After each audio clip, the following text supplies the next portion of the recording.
He had 6 weeks to live. The best doctors in the world had given up. Then at 2:34 a.m., a night shift nurse walked into his room, looked at his chart, and said 5 words that changed everything. "They're treating the wrong disease."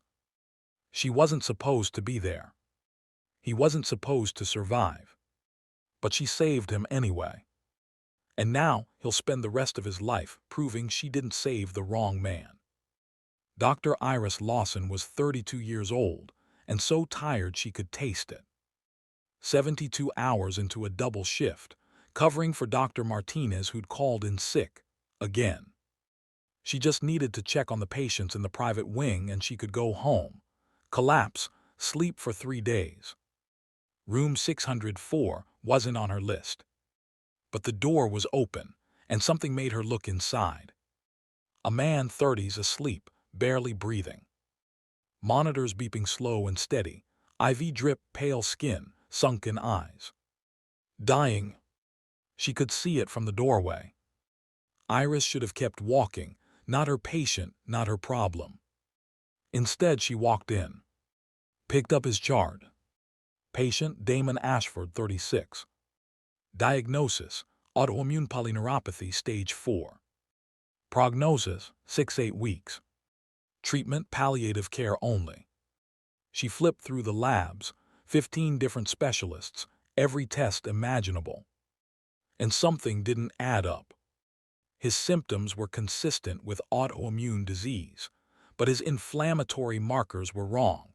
His organ function didn't match the progression timeline. This wasn't autoimmune. This was something else. See something interesting. Iris jumped, dropped the chart.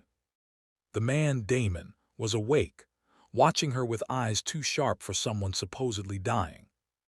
"I'm sorry, I didn't mean to." "You're not my doctor." His voice was rough, unused. "No, I'm covering the night shift. I saw your door open and wanted to see the dying billionaire up close." His smile was bitter. "Take a picture, it lasts longer." "I don't know who you are." That surprised him. "You do." "Should I?" "Most people do."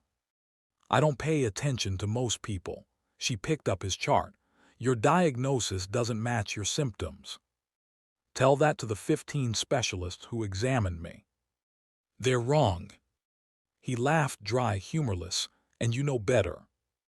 I know your inflammatory markers are inconsistent with autoimmune progression. I know your neural degradation pattern doesn't match polyneuropathy. And I know," she stopped, stared at his labs. "What?" "Your heavy metal panel. Did anyone run one?" "I don't know, probably." She flipped through pages. "No, they didn't." "Why would they?"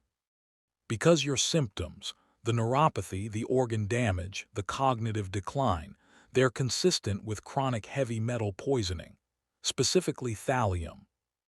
Damon sat up slowly, painfully. "Poisoning. It's rare, hard to detect, but treatable if caught early. I've been sick for 8 months. Then we're almost out of time." She looked at him, really looked. "I need to run tests now." "You can't, you're not my doctor." "Then I'll get authorization." "No," his voice was hard. "If someone's poisoning me, they're paying attention. The moment you start asking questions, you become a target. You think someone on your medical team. I think I'm a very rich man about to die, and a lot of people benefit from that." He leaned back against the pillows, exhausted. "Go home, doctor." "Lawson, Iris Lawson." "Go home, Dr. Lawson. Forget you saw this, forget me." She stared at him, this man who should be fighting, who was just giving up. "Why aren't you fighting?" she asked. "Because I'm tired." "Bullshit. You're giving up because you think no one cares if you live or die." His eyes met hers, raw, honest, "Don't they?" Something cracked in her chest. She thought of her brother, Michael, dead at 28 from a misdiagnosed heart condition. She'd been too late to save him. She wasn't too late for this. "I care," she said, "and I'm going to save you, but you have to trust me." Before we continue, can I ask you a question? Where in the world are you watching from? Comment below because we'd love to know how far these stories travel, and hit that subscribe button. Why would you risk everything for a stranger? Her voice broke. Because I couldn't save my brother, but I can save you. Iris didn't go home. She went to the lab, used her credentials to order a heavy metal screening, marked it as routine, attached it to a different patient's file. The results would take 6 hours. She spent those 6 hours in the hospital library, researching thallium poisoning. Symptoms check. Timeline check. Organ damage pattern check. Everything fit. At 8:47 a.m., the results came back. Thallium levels, 847 Ng/ml asterisk. Asterisk normal range, 2 Ng/ml asterisk. Status critical. Her hands shook. He wasn't dying from disease. He was being murdered. Slowly, methodically, for 8 months. She printed the results, walked straight to room 604. Damon was awake, staring out the window at a sunrise he probably thought he'd never see again. "You were right," she said. He turned. She held up the paper. "Thallium levels are through the roof. You're not dying from disease, you're being poisoned." He took the paper, read it, face unreadable. "How long have I been?" "Based on your symptom timeline, 8 months, maybe longer." "Can it be treated?" "Yes, chelation therapy, Prussian blue. It'll bind the thallium and help your body excrete it, but you're in critical condition. The damage is severe, treatment will take weeks, maybe months, and there's no guarantee." "How long do I have without treatment?" "Days, maybe a week." He was quiet for a long time. "Then treat me." "I can't, I'm a resident, I have no authority. Your medical team is either incompetent or complicit." His eyes were hard. "If someone's been poisoning me for 8 months and 15 specialists missed it, either they're all idiots or someone made sure they missed it." Iris's stomach turned. "You think your doctors are in on it?" "I think the person poisoning me has a lot of money, and money buys cooperation." "Then we go to the police." "With what proof?" "A lab test you ran illegally under someone else's name." He shook his head. "They'll investigate, which will take weeks, which I don't have." "Then what do you want me to do?" "Save me." His voice was quiet, desperate. "Please. If I treat you without authorization, I'll lose my license. I could go to jail. I'll protect you, legally, financially, whatever you need." "That's not," she stopped.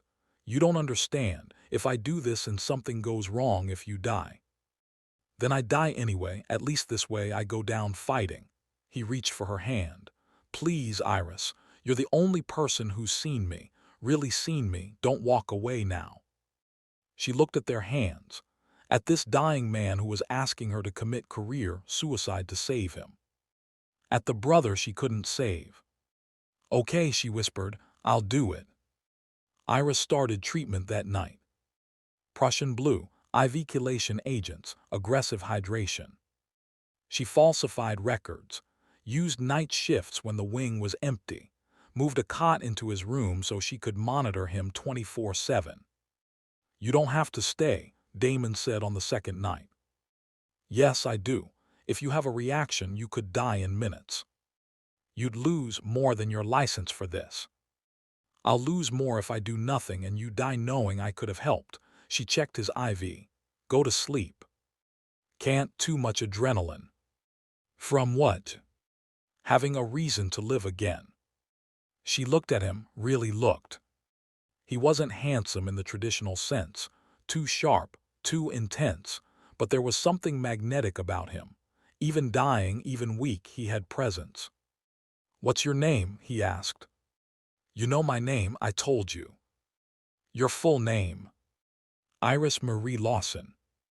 "Pretty." "It's a flower." "I know what an iris is." His mouth twitched. "Do you have family, Iris?" Not anymore. I'm sorry. Don't be, you didn't kill them. Who did? She was quiet, then, a doctor who missed the signs, who was too busy, too arrogant, too convinced he knew everything. Her voice hardened. My brother had a heart condition, treatable, but the doctor dismissed his symptoms, said he was young and healthy and worrying over nothing. 3 months later, Michael collapsed in my apartment, dead before the ambulance arrived. How old was he? 28. I'm sorry. Everyone's sorry. Sorry doesn't bring him back. She adjusted his blanket. But saving you, that's something. I'm not your brother. I know, but you're someone's brother, someone's son, someone's friend, and you deserve to live. Damon watched her work through the night, checking monitors, adjusting medications, fighting for every minute of his life. Why medicine? He asked around 3 a.m. Because someone has to care. That's it. That's everything. He was quiet then. Thank you. For what? For caring when everyone else gave up.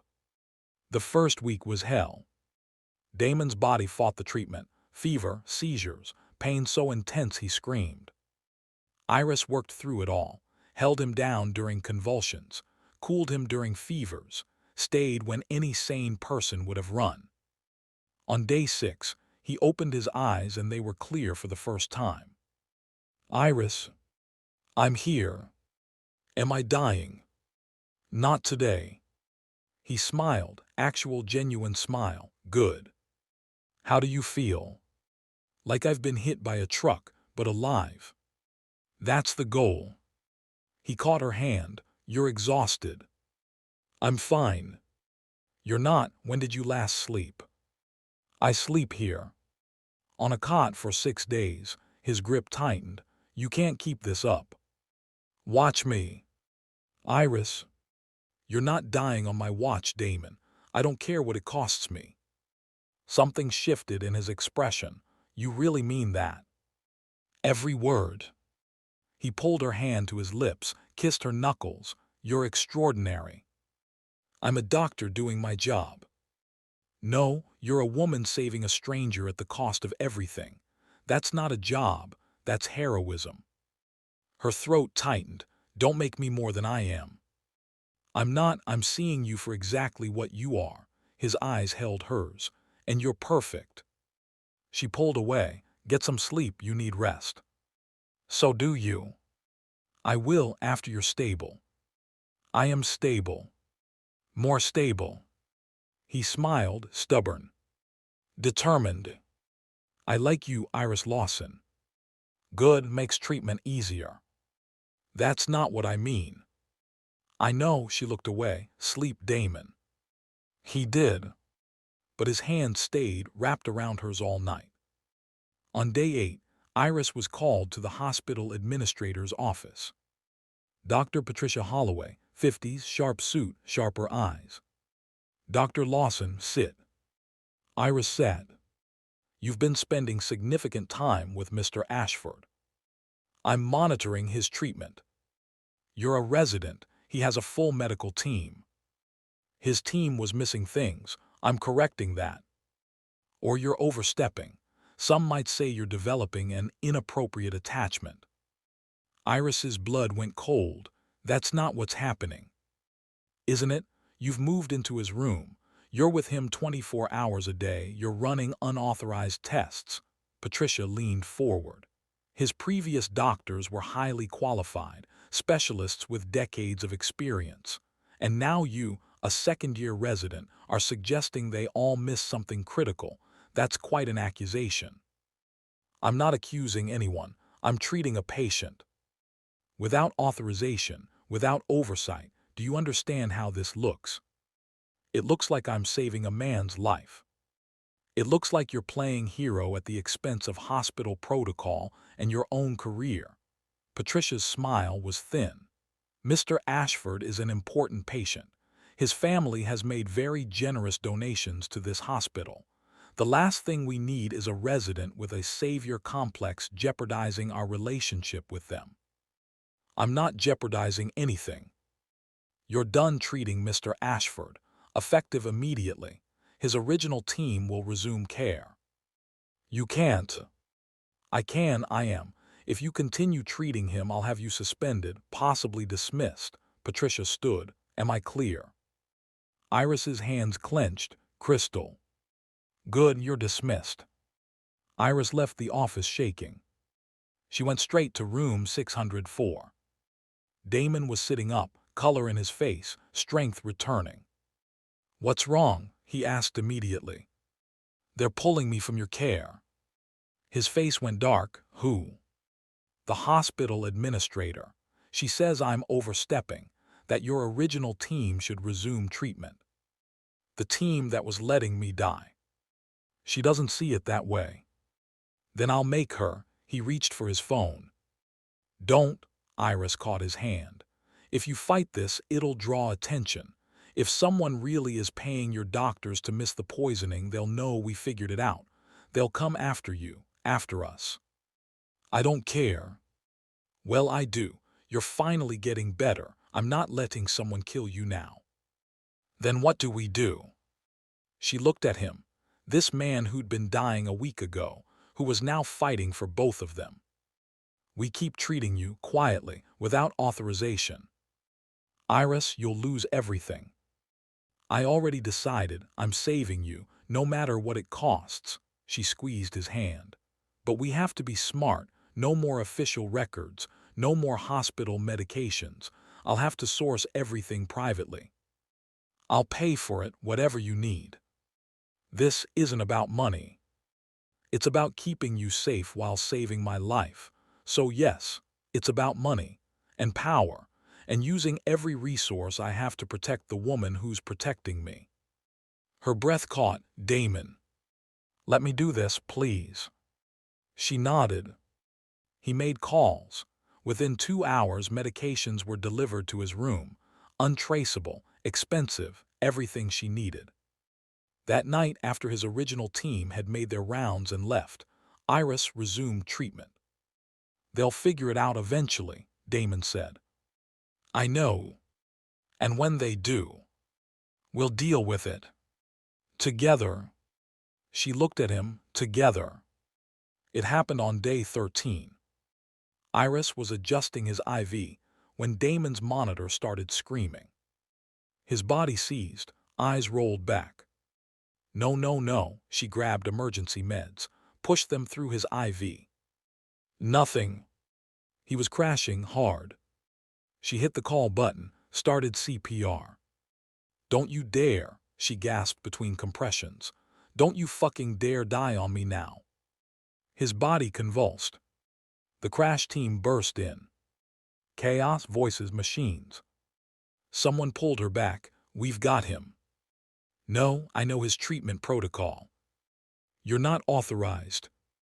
I don't care. He's allergic to standard resuscitation meds. You'll kill him. They ignored her. Pushed drugs she knew would make it worse. Damon seized harder. Iris shoved past security, grabbed the attending. Stop, you're killing him, he needs.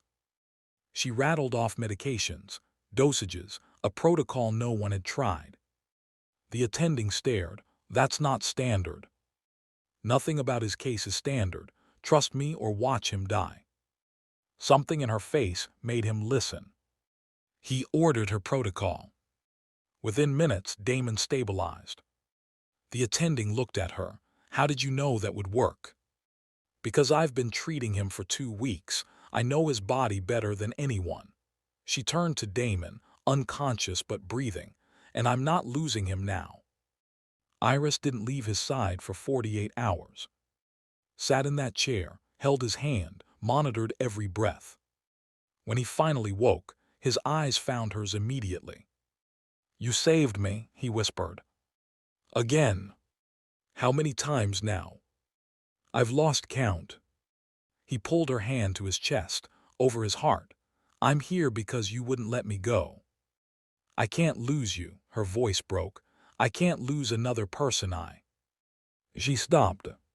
His eyes widened. Another person you what? Another person I'm treating. That's not what you were going to say. Damon, say it. I can't. Why?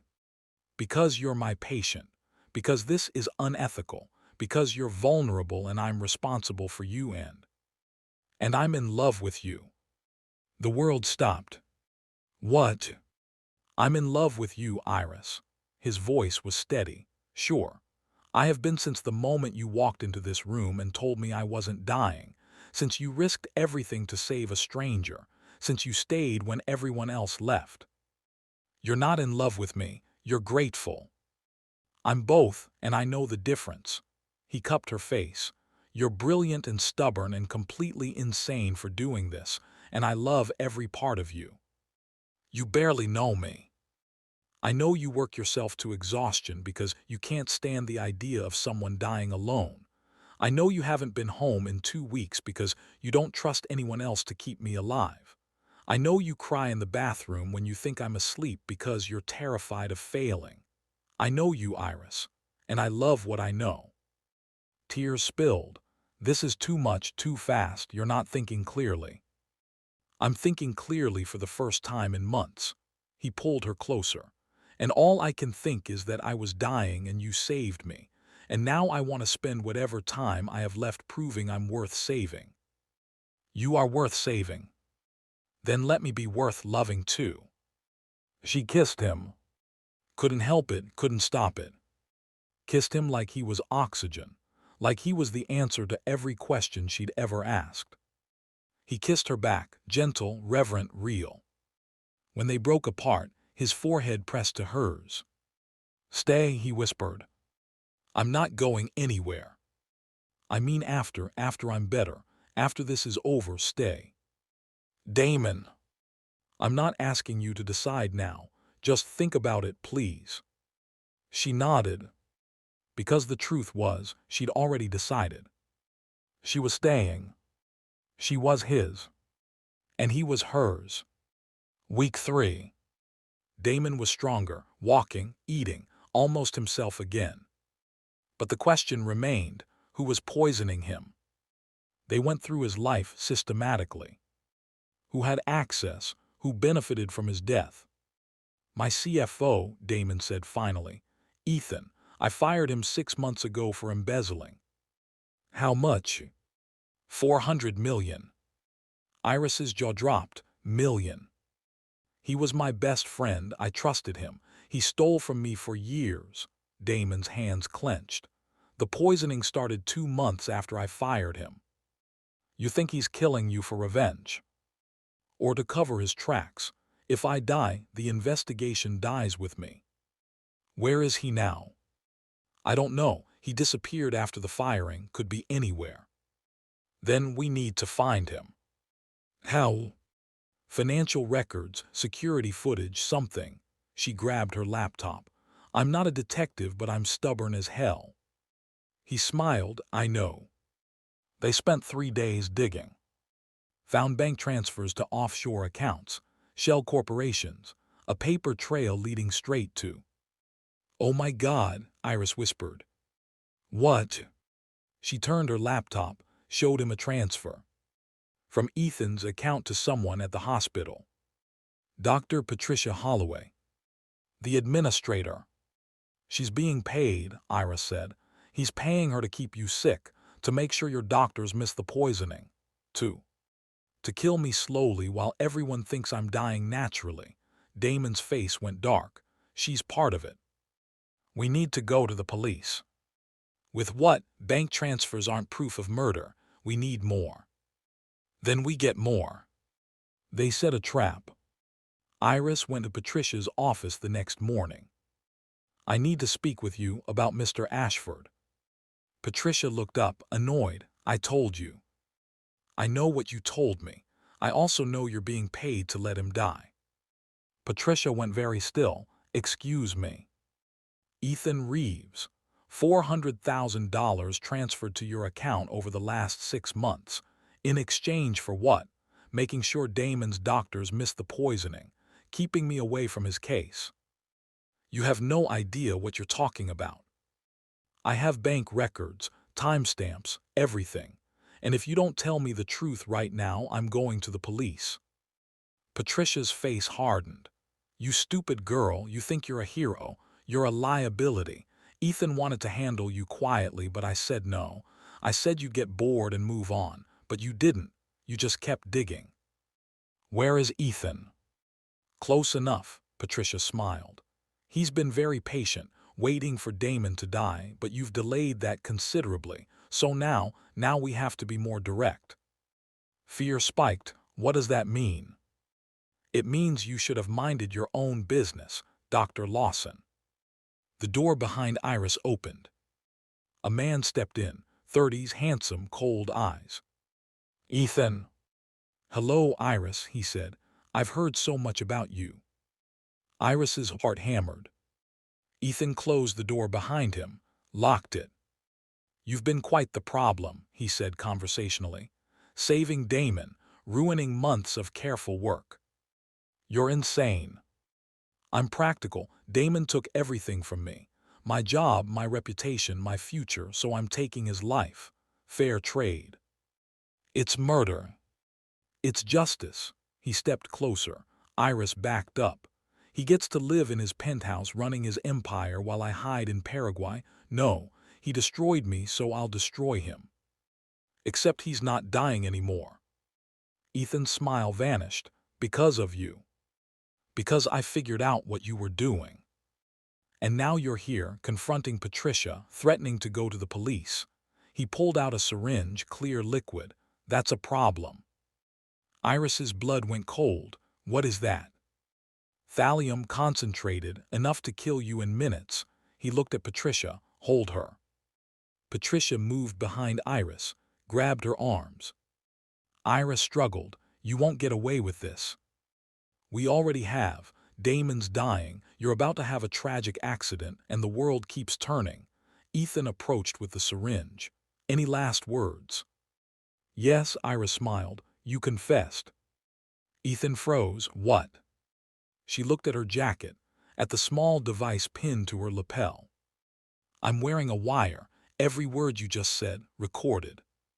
Patricia let go, stepped back. "Ethan." "Shut up," he lunged for Iris. The door burst open. Security flooded in, police behind them. And Damon, pale but standing, eyes blazing. "Get away from her," he said, voice lethal. Ethan grabbed Iris, held the syringe to her neck. "Don't move or she dies." Everyone froze. "Let her go," Damon said, stepping forward. "Stay back." "You want me? Here I am. Let her go and take me instead." "Damon, no," Iris started. "Quiet." His eyes never left Ethan. "You're angry at me, not her, so let her go. Settle this between us." "You think I'm stupid?" Ethan laughed. "The moment I let her go, they arrest me." "You're getting arrested either way. She recorded your confession. It's over. But if you hurt her, you're not just a thief and a murderer. You're a coward who hid behind a woman." Ethan's grip tightened. The needle pressed against Iris's skin. "You destroyed my life," he hissed. "You stole $400 million. You destroyed your own life. I just held you accountable. You were my best friend. And you betrayed me," Damon's voice cracked. "I trusted you with everything. I gave you a career, a future, and you stole from me for years. So don't stand there acting like I'm the villain. You did this to yourself." Ethan's hand shook. "I hate you." "I know, but hurting her won't change that." Damon stepped closer. "Let her go. Face what you've done. Be a man for once in your miserable life." For a long moment, no one moved. Then Ethan released Iris, shoved her toward Damon. Damon caught her, pulled her behind him. Police swarmed Ethan, cuffed him, read him his rights. Patricia tried to run. Security grabbed her. Within minutes, both were in custody. Damon turned to Iris, cupped her face. "Are you hurt?" "No, I'm okay." "You're sure?" "Yes." She grabbed his arms.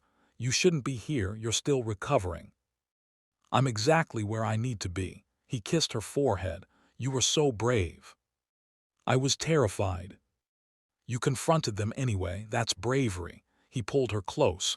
Don't ever do that again. She laughed, almost hysterical. Deal. The hospital was chaos. Press everywhere, cameras, questions. The board issued a statement. Patricia Holloway terminated immediately. Full investigation launched. Damon's original medical team was suspended pending review. And Iris, she was cleared of all charges. Hospital apologized publicly, offered her any position she wanted. She turned them down. Why? Damon asked that night. They were back in his room, safe together. Because I didn't become a doctor to play politics, Iris said. I became one to save people. And this place, she looked around. This place almost killed you because money mattered more than truth. So what will you do? I don't know yet, but not this. He was quiet for a moment. Then work for me. She blinked. What? Build a clinic, a research facility, whatever you want. I'll fund it. You run it. Save people who can't afford places like this. Damon, that's what I want to do with my second chance. You gave me my life back. Let me use it for something good. His eyes held hers. Let me help you save people. Tears burned. You're serious. Completely. Why? Because watching you work these last 3 weeks has been the most beautiful thing I've ever seen, and I want to be part of that, part of you. He took her hand. If you'll let me. She kissed him. Soft, deep, real. Yes, she whispered, yes to all of it. Damon made a full recovery. The thallium was cleared from his system. His strength returned. His company flourished under his renewed leadership. But he was different now. Softer, more present, more human. You changed me, he told Iris one night. They were in his penthouse. Their penthouse now, she moved in 2 months ago. I saved you, there's a difference. No, you changed me, made me want to be more than what I was. He pulled her close, made me believe I could be. You always were, you just needed someone to see it. I needed you. She smiled. Good, because you're stuck with me now. Forever. At least. He kissed her. I love you. I know, you tell me constantly. Not enough. I'll never say it enough. Then keep saying it. I will every day, for the rest of our lives. The Lawson Center for Emergency Medicine opened on a Tuesday. Free clinic, research facility, training center. All funded by Damon, all run by Iris. Serving people who couldn't afford traditional health care. At the ribbon cutting, reporters asked, "How did you two meet?" Iris smiled, looked at Damon. I walked into his hospital room and told him he wasn't dying. And the reporter pressed. And he didn't believe me, so I saved him anyway. Best misdiagnosis of my life, Damon added. The crowd laughed. But later, alone in her office, Damon pulled her close. Thank you, he whispered. For what? For seeing me when everyone else had given up, for fighting when I couldn't, for giving me a reason to live. You gave yourself that reason, I just helped you find it. No, he tilted her face up. You were the reason. From the moment you walked into that room, you became the only reason that mattered. She kissed him. I love you. I love you too, even though you're stubborn and reckless and completely insane. Says the man who was dying and still tried to negotiate. He grinned. We're perfect for each other. Perfectly insane. The best kind. The call came at 3 a.m. Iris's phone, emergency line. She answered half asleep. Dr. Lawson. We have a patient, unresponsive, symptoms consistent with autoimmune disorder, but something not adding up. Iris was instantly awake.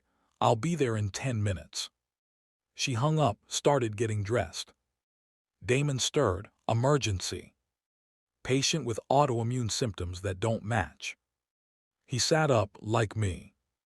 Maybe, I don't know yet. He got out of bed, started dressing too. "What are you doing?" she asked. "Coming with you." "Damon, you don't have to." "Yes, I do. You saved me when no one else could. Maybe I can help save someone else." He kissed her. "Let me do this with you." She nodded, okay. They drove to the clinic together. Found a woman, 40s, barely breathing, husband beside her, terrified. "She's been sick for months," he said. "Doctors can't figure out what's wrong." Iris checked her chart, ran tests. Found the same thing.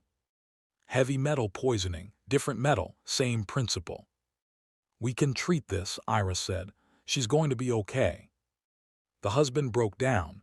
Thank you so much." Damon stood beside Iris, watched her work. "You're extraordinary," he whispered. "I'm just doing my job."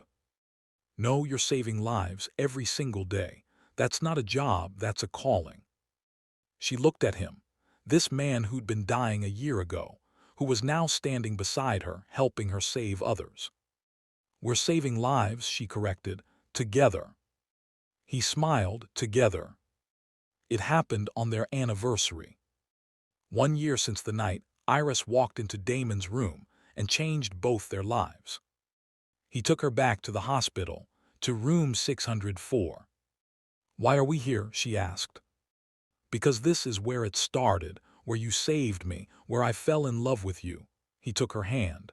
"And where I want to ask you something." He knelt. Her breath stopped. "Iris Marie Lawson, you walked into my life when I had given up, when I was ready to die, and you refused to let me. You fought for me when I couldn't fight for myself. You saw me when everyone else looked away. You saved me, not just my life but my soul." Tears streamed down her face. "I was empty before you, cold, alone, and then you appeared and suddenly I had a reason to live, a reason to fight, a reason to be better." He pulled out a ring, simple, elegant, perfect. "Marry me. Let me spend the rest of my life proving I'm worth what you risked to save me." "Yes," she didn't hesitate. "Yes, absolutely yes." He stood, slid the ring on, kissed her. Deep, consuming, forever. When they broke apart, she laughed through tears. "You proposed in a hospital room." "Where else would I propose? This room is sacred. This is where I died and came back to life, where I met the love of my life, where everything changed." "You're insane." "Completely. Will you marry me anyway?" "Already said yes, remember." He grinned, kissed her again. "Best decision you've ever made." "Second best. First was walking into this room." "No, first was staying when anyone sane would have run." She touched his face. "I never run, you should know that by now." "I do. It's one of the 1,000 reasons I love you." "Only 1,000. Give me time, I'll think of more." They married 3 months later. Small ceremony, close friends, the staff from Iris's clinic. And some of Damon's patients, people who'd been treated at the Lawson Center and wanted to celebrate the woman who'd created it. Iris wore simple white, no veil, hair down. Damon wore a suit and couldn't stop crying. "You good?" she whispered as they stood at the altar. "I'm perfect, you're here, that's all that matters." The vows were personal. Damon went first. "Iris, a year and a half ago I was dying, not just physically but emotionally. I had spent 15 years building an empire and had nothing worth living for, and then you walked into my life. Stubborn, brilliant, completely insane, and you refused to let me die. You fought for me, believed in me, saw something worth saving when I couldn't see it myself." His voice broke. "You gave me my life back, and then you gave me a reason to live it. I promised to spend every day of the rest of our lives being the man you saw in me, being worthy of your faith, being yours." Iris was crying. Her turn. "Damon, when I walked into your room that night I was lost, broken, still grieving my brother, still angry at a world that let good people die. And then I met you. This dying man who should have been terrified but was just tired, ready to give up. and something in me couldn't let that happen. She took his hands. Saving you saved me, gave me purpose again, reminded me why I became a doctor. You made me believe that one person could make a difference. That caring mattered. That fighting was worth it. I promise to spend the rest of our lives fighting beside you, building something beautiful, being yours. They kissed as husband and wife. The room erupted in applause. And Damon whispered against her lips, "Thank you for saving me. Thank you for letting me." Iris found Damon in his office at midnight. Working, always working. But different now, not obsessive, just dedicated. "Can't sleep?" she asked. He looked up, smiled, too excited. "About what?" "This." He handed her a folder. Inside, plans for a second clinic, in another city, same model as the first. "You want to expand?" she asked. "I want to build 50 of these in every major city, help millions of people." His eyes were bright, alive. "If you want to. It'll take years. We have years. It'll cost billions. I have billions. It'll be exhausting. Then we'll be exhausted together." He pulled her close. "What do you say? Want to save the world with me?" She kissed him. "Already doing that, but sure, let's make it official." He laughed. "I love you. I know, you tell me constantly. Not enough. I'll never say it enough." "Then keep saying it." "I will, every day, for the rest of our lives." "How long is that?" He pulled her onto his lap, held her tight. "Forever, thanks to you." The networks were launched. The Lawson Ashford Medical Initiative. 50 clinics in 20 states. Free healthcare for anyone who needed it. Research grants, training programs, outreach. Everything Iris had dreamed of. Everything Damon had made possible. At the press conference announcing the expansion, a reporter asked, "Mr. Ashford, you've donated over $3 billion to this initiative. Why?" Damon looked at Iris. "Because 2 years ago I was dying, and a doctor I'd never met risked everything to save me. She didn't do it for money. She didn't do it for recognition. She did it because she believed every life was worth saving, and she was right." He took Iris's hand. "This initiative exists because she showed me that wealth without purpose is empty, that power without compassion is meaningless, that having billions of dollars means nothing if you're not using it to help people." He squeezed her hand. "She saved my life. Now we're saving others, together." The cameras flashed. But Iris only saw him. This man who'd been dying, who was now thriving, who'd taken his second chance and turned it into hope for millions. "I'm proud of you," she whispered. "I'm proud of us. We make a good team. The best team." He kissed her. "Forever. Forever." Iris was in surgery when the call came. Emergency C-section, high-risk pregnancy, mother and baby both critical. She worked for 6 hours, saved them both. When she walked out exhausted, Damon was waiting. "You're here," she said. "Always." He handed her coffee. "How'd it go?" "They're both alive, stable. Because of you. Because of a good team.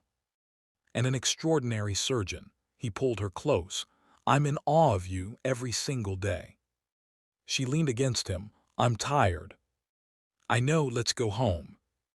"Can't, I have 2 more surgeries scheduled." "Iris." I know, but these people need. They need you healthy. You can't save everyone if you burn out." He tilted her face up. "Come home, rest. The surgeries can wait." "What if they come?" "Then someone else will handle them. You're not the only doctor in this hospital." "But." "No buts. You saved me by being relentless. Now let me save you by making you rest." He kissed her forehead. "Please." She nodded, too tired to argue. They went home. She collapsed into bed fully clothed. Damon covered her with a blanket, lay beside her. "Thank you," she mumbled. "For what?" For taking care of me. Always, you saved my life. Taking care of you is the least I can do. You do more than that. I know, but I'll never do enough. You gave me everything, Iris.